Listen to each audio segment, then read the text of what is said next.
Electromagnetic theory 1 chapter हमारा वही magnetostatic पे है। और अम, इस लेक्चर में हम देखेंगे 5.4 टॉपिक मैग्नेटिक वेक्टर पोटेंशियल। और इसमें हम देखेंगे कि जैसे कि आपने इलेक्ट्रोस्टैटिक की एक कंडीशन थी कि उसका कर्ल जीरो था इलेक्ट्रोस्टैटिक में इलेक्ट्रिक फील्ड का। तो उससे हमें वो हेल्प आउट की थी कि आप पोटेंशियल एक फंक्शन डिफाइन कर सकते हैं जिसका ग्रेडियंट आपके पास होगा इलेक्ट्रिक फील्ड। इसमें भी हम इस तरह का कुछ ऑपरेट कर सकते हैं या नहीं कर सकते, अगर करेंगे तो फिर वो क्या चीज़ अपीयर होती है, वो बेसिकली हमारे पास मैग्नेटिक वेक्टर पोटेंशियल है। मैग्नेटिक वेक्टर पोटेंशियल जिस तरह हमने कर्ल हमें curl of electric field equal to zero, इसने हमें अलाउ किया था कि हम इलेक्ट्रिक फील्ड को in terms of some gradient of scalar function लिख सकें, जैसे कि ये लिखा हुआ है। तो क्या हमारे पास जो डाइवर्जेंस ऑफ इलेक्ट्रिक फील्ड है, ये डाइवर्जेंस ऑफ इलेक्ट्रिक फील्ड है, मैग्नेटिक फील्ड है, वो हमें अलाउ करती है कि हम उसको किसी और फंक्शन से रिप्रेजेंट कर सकें, और किसी स्केलर से या फिर किसी वेक्टर से। तो हमारा टॉपिक का जो मकसद है वो ये है। तो इलेक्ट्रिक फील्ड का curl zero is equal to आपके पास कैलकुलेशन में बताती है कि आप इसको रिप्रेजेंट कर सकते हो, और एक्चुअली आप कर भी सकते हो। एक्सपेरिमेंट इसको बताते हैं, और आपके पास एक वैलिड पर ये जो फंक्शन है जिसे हम पोटेंशियल फंक्शन कहते हैं, इसकी इंटरप्रिटेशन है। ठीक है, इलेक्ट्रिक पोटेंशियल पर एनर्जी पर यूनिट चार्ज, और नेगेटिव हमने ये कन्वीनियंस के लिए लिया हुआ था। अब हम जबकि हमारे पास जो डाइवर्जेंस ऑफ मैग्नेटिक फील्ड है वो हमें जीरो है, तो ये हमें इनवाइट करते हैं कि आप इसके ऊपर भी तो करो कि आप इसको क्या आप मैग्नेटिक फील्ड को भी इन टर्म्स ऑफ समथिंग डिफाइन कर सकते हो। तो वो हम कर सकते हैं। वो कि यहाँ पे भी यहाँ पे हमने कैसे इसको डेफिनेशन को लिया था, क्योंकि आप अगर पोटेंशियल के ग्रेडियंट का कर्ल लो तो वो जीरो मिलेगा आपको। ठीक, तो इसी तरह बिल्कुल ही अब अगर आप इसका कर्ल लोगे तो ये फंक्शन आपके पास जो कर्ल होगा ग्रेडियंट का वो आपको जीरो देगा। इसी तरह हमारे पास अब हमने देखना है कि वो क्या कैसे इसको लिखा जाए आगे फंक्शन को, कि उसकी डाइवर्जेंस आपके पास जीरो आए। तो वो ये है, तो divergence of curl equals to zero. ठीक है, तो मैथमेटिकली एक जो मैं बता रहा हूँ अभी वो फिजिकली हम देखते हैं इसे। तो इस इसलिए हम ये मैग्नेटिक फील्ड को इन टर्म्स ऑफ किसी वेक्टर, और कर्ल आपको पता है किसी वेक्टर का ही होता है, तो हमारे पास यहाँ पे रिस्ट्रिक्शन है कि हम यहाँ पे जो फंक्शन लेंगे वो वेक्टर ही होगा। यहाँ पे जबकि ग्रेडियंट स्केलर का होता है तो स्केलर फंक्शन वहाँ पे पेयर हो सकता था। तो curl of A is equal to B, तो हम मैग्नेटिक फील्ड को in terms of curl of A define कर सकते हैं, और ए हमारे पास इस केस में है वेक्टर पोटेंशियल। ठीक है, मैग्नेटोस्टैटिक में जिससे हमारे पास स्केलर पोटेंशियल था इसमें इलेक्ट्रोस्टैटिक में, यहाँ पे हमारे पास अपेयर होगा वेक्टर पोटेंशियल। और जैसे मैंने बताया, अभी मैंने आपको दिखाया कि पोटेंशियल जो पोटेंशियल फार्मूलेशन है ये खुद टेक केयर करेगी जो आपके पास जो मैक्सवेल इक्वेशन है ये वायलेट ना हो, जो है डाइवर्जेंस और magnetic field equal to zero. तो स्टिल आप इसको अगर मैग्नेटिक फील्ड को इस टर्म में भी लिख सकते हैं, लिखें तो आपके पास ये जो प्रॉपर्टी, ये जो कंडीशन है या ये जो इक्वेशन है जो वैलिड रहेगी। अब अगर आप एम्पेयर्स लॉ की बात करो इसमें, तो आप कर्ल ऑफ बी लोगे इसके मैग्नेटिक फील्ड का कर्ल, तो यहाँ से मैंने कर लिया तो कर्ल राइट साइड पे भी आएगा। और कर्ल ऑफ जो वेक्टर होता है वो आप देख सकते हैं कि आपके पास ये है। ठीक, del into del dot A, और यहाँ पे मेरे पास ये ब्रैकेट नहीं है। ठीक है, सिर्फ ब्रैकेट हमारे पास यहाँ पे है। तो माइनस लेप्लासियन ए, और ये हमारे पास जो डाइवर्जेंस है फिर उसका ग्रेडियंट है। तो ये राइट हैंड साइड है हमारे पास अम्पेयर्स लॉ की, तो del cross B is equal to mu naught J. जिस तरह से हम पोटेंशियल में कोई एक जो वैल्यू है वो ऐड कर सकते थे कि रेफरेंस ऐड करने के लिए हमारे पास हमेशा से एक चॉइस मौजूद होती है कि हम जिसको पहले चाहें एक रेफरेंस पॉइंट हम ले सकते हैं, हम इन्फिनिटी को चाहें रेफरेंस पॉइंट ले सकते हैं, हम अपने ग्राउंड को चाहें रेफरेंस पॉइंट ले सकते हैं। तो किसी भी पॉइंट को हम रेफरेंस पॉइंट ले सकते हैं, जो इलेक्ट्रिक पोटेंशियल हमें ये फ्रीडम अलाउ करता है। यहाँ पर भी वो फ्रीडम मौजूद है। You can add to vector potential any function whose curl vanishes.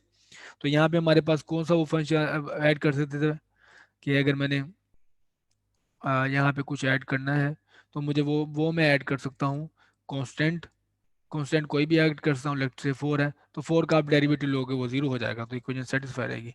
तो यहाँ पर भी आप कोई भी फंक्शन ऐड कर सकते हो जिसका कर्ल आपके पास 0 हो, तो ये फ्रीडम यहाँ पर भी मौजूद है electric potential magnetic potential case में। अभी मैंने थोड़ी देर पहले आपको याद करवाया, और जो हमने चैप्टर नंबर 1 है उसका लास्ट सेक्शन था, हेल्महोल्ट्ज थ्योरम हमने देखा था। उसमें हमने ये बताया था, उस वक्त ये बहस जो मैक्सवेल इक्वेशन देखने पर, जब मैक्सवेल इक्वेशन सामने आई तो हमारे पास बहस ये उठी थी कि क्या आप एक जो वेक्टर है, वेक्टर फंक्शन को यूनिकली डिफाइन कर सकते हो अगर उसका डाइवर्जेंस और कर्ल मौजूद हो। तो इस आंसर ये हमें फाइंड मिला था कि नहीं, डाइवर्जेंस भी होनी चाहिए, उसकी कर्ल भी होनी चाहिए, और फिर हमारे पास बाउंड्री कंडीशन भी होनी चाहिए। तो अब हम यहाँ पे क्वेश्चन वही अराइज होता है, क्यों मैग्नेटिक फील्ड को आप डिफाइन करना चाहते हो, let's say in terms of ये वेक्टर पोटेंशियल को आप डिफाइन करना चाहते हो कि वेक्टर पोटेंशियल का हमारे पास कर्ल मौजूद है, वो बी है। तो एक चीज तो हमें गिवन है, तो हमें एक और चीज भी तो चाहिए, वो है डाइवर्जेंस। कि डाइवर्जेंस क्या है इसकी, तो कर्ल भी चाहिए हमें, डाइवर्जेंस भी चाहिए इसकी, और साथ बाउंड्री कंडीशन भी चाहिए, तभी हम पोटेंशियल को, मैग्नेटिक पोटेंशियल को यूनिकली डिफाइन कर पाएंगे। तो यहाँ पर भी देखें आप, डाइवर्जेंस रिपेयर हो रही है। तो डाइवर्जेंस के बारे में बात कर लेते हैं।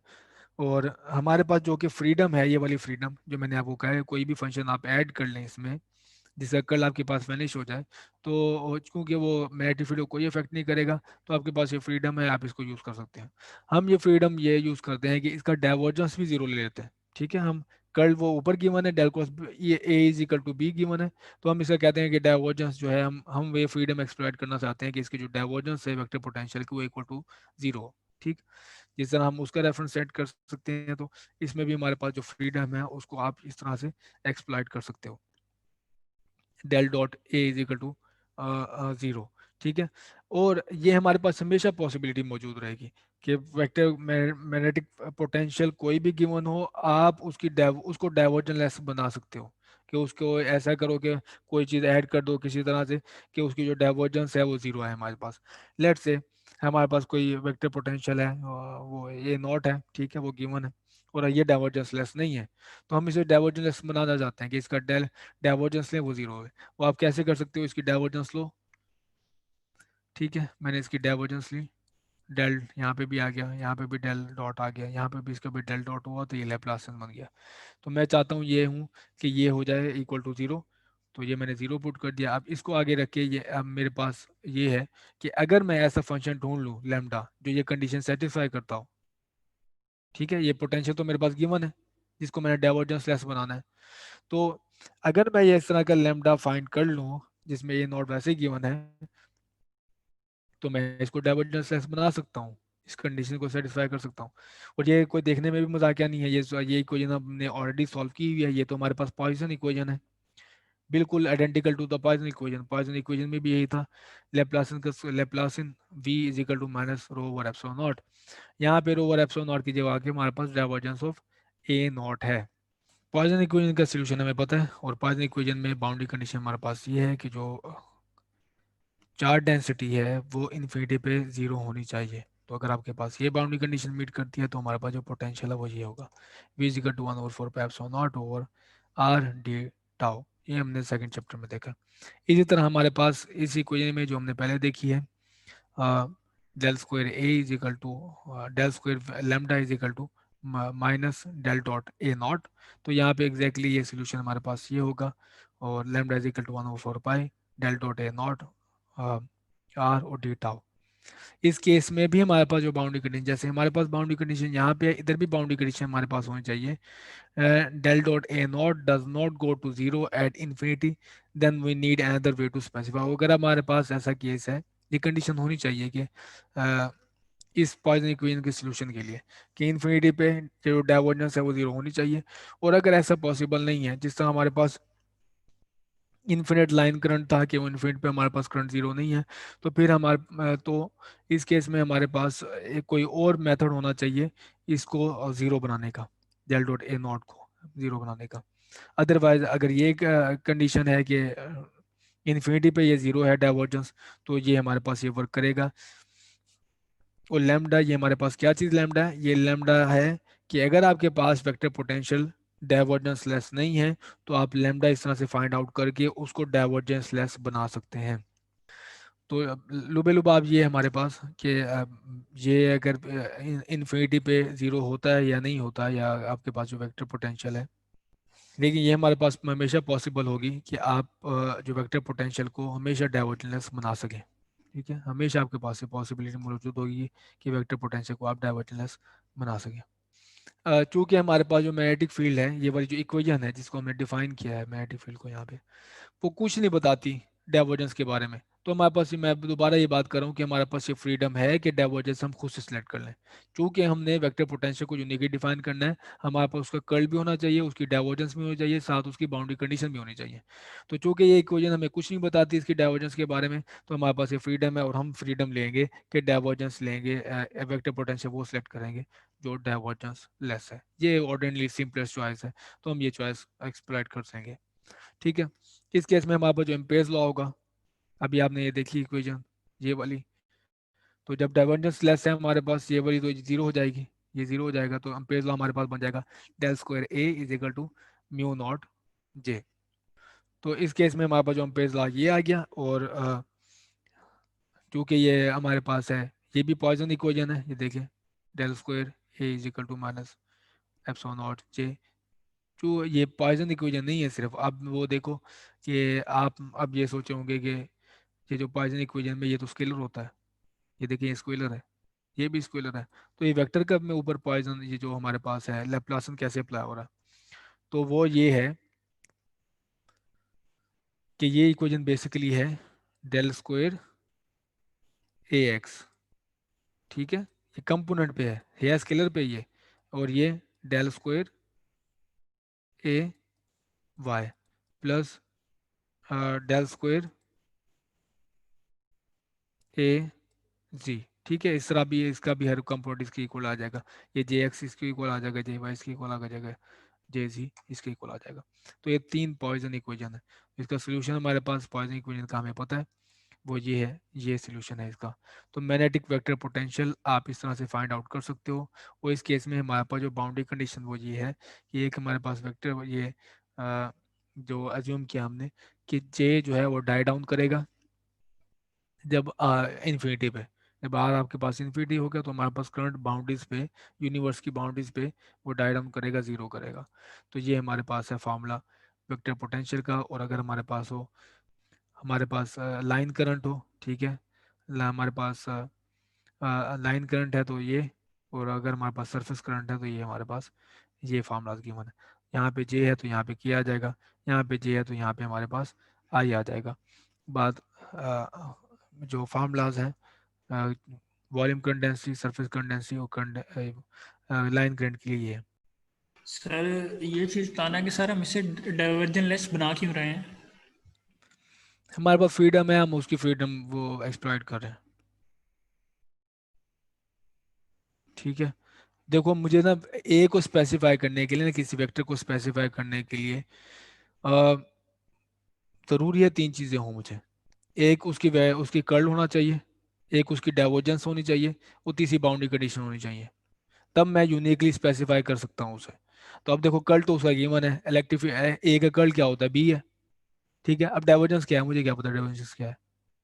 तो जब मैं नहीं पता आपके पास, तो आप एक फ्रीडम आपके पास है तो पिक कर लो आप कोई भी वैल्यू, हम करते हैं पे वो ऑर्डिनरी जो चॉइस है, सिंपलेस्ट जो चॉइस है वो डाइवर्जेंस लेस है। आप कोई और पिक कर सकते हो, आप वो कर लो। ठीक है, लेकिन स्पेसिफाई तो करो, स्पेसिफाई करना पड़ेगा, अगर नहीं करते तो फिर क्या होगा, ठीक है सर। यूनिकली यूनिकली डिफाइन नहीं कर पाते आप ए को। अब बिल्कुल वही काम होगा कि निशान वो मैयर करे इसके अलोंग, डिवाइस के अलोंग पोटेंशियल वो कुछ और मैयर करेगा, आप कुछ और मैयर करोगे। एक ही पोटेंशियल आप वो, आपको 3 वोल्ट मिल रहा है, उसको 3 वोल्ट, 2 वोल्ट मिल रहा है, उसको 5 वोल्ट मिल रहा है। वो क्यों ऐसा होगा, जब आप एक तरह से एक रेफरेंस सेट नहीं करोगे तो फिर ये एम्बिग्युइटी आएंगी। आप एक ही वैल्यू को दे, एक ही वो इनपुट दोगे, उस पर डिफरेंट वैल्यू मिलनी शुरू हो जाएंगी, तो वो तो यूजलेस है। इस वजह से यूनिक सोल्यूशन हमें चाहिए होता है हमेशा। तो यूनिक सोल्यूशन के लिए हमारे पास ये रिक्वायरमेंट्स हैं वो पूरी करनी होगी, बाउंड्री कंडीशन चाहिए, कर्ल चाहिए, डाइवर्जेंस चाहिए। अच्छा क्वेश्चन था। और कोई क्वेश्चन?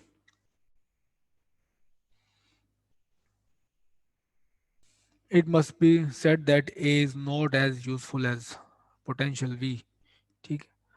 क्योंकि हमारे पास जो पोटेंशियल एक स्केलर फंक्शन है, आपको एक ही में एक ही जो फंक्शन है उसकी टेक केयर करनी पड़ती है, जबकि हमारे पास जो वेक्टर है उसके वो 3 कंपोनेंट्स होते हैं, 3 फंक्शन की हमें टेक केयर करनी पड़ती है। इस तरह से उस इतना यूजफुल तो नहीं है जितना हमारे पास जो पोटेंशियल है। और एक और भी है हमारे पास कि इसकी कोई इतनी ऐसे सिंपलेस्ट इंटरप्रिटेशन भी नहीं है, जिससे हमारे पास जो पोटेंशियल एनर्जी इसकी पोटेंशियल की है, हम पोटेंशियल को डिफाइन करते हैं potential energy per unit time. आपको ग्रेविटेशन में भी इसकी नॉलेज ही मिल जाती है, लेकिन ए के बारे में आप इतना सिंपल इंटरप्रिटेशन दे सकते हैं, लेकिन हाँ कुछ कॉन्टेक्स्ट में ऐसा है इंटरप्रेट किया जा सकता है मोमेंटम पर यूनिट चार्ज। तो ये पोटेंशियल क्या है, potential energy per unit charge. और जबकि ये हमारे पास जो वेक्टर पोटेंशियल है कुछ कॉन्टेक्स्ट में, जनरल डेफिनेशन नहीं है इसकी, मोमेंटम पर यूनिट चार्ज। और अगर आप बात करें कि डायरेक्शन क्या होगी पोटेंशियल की, तो डायरेक्शन आप ये सपोज कर लें कि बस ये याद रख लें कि ऑर्डिनरी जो हमारे पास जो पोटेंशियल मैग्नेटिक पोटेंशियल की जो डायरेक्शन होती है वो मैच करती है डायरेक्शन ऑफ करंट को, ठीक है।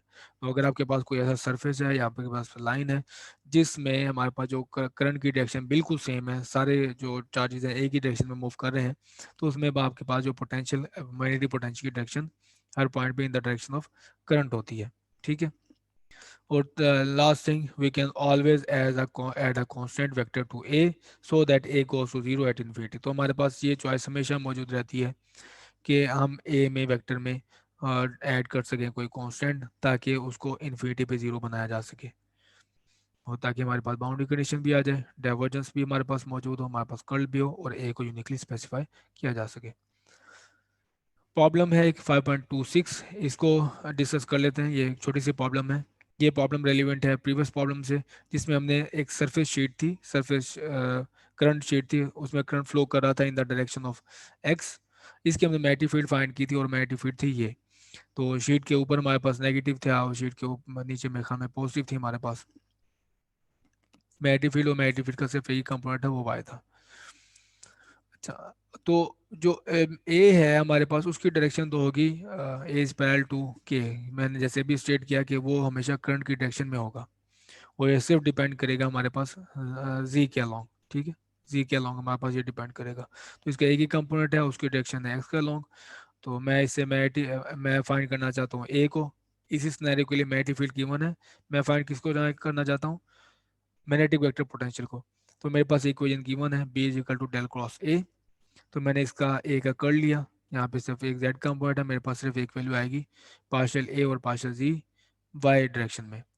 और ये किसके इक्वल है, कर्ल ऑफ ए वो इक्वल टू दिस है, प्लस माइनस म्यू नॉट के ओवर 2 इन वाई डायरेक्शन।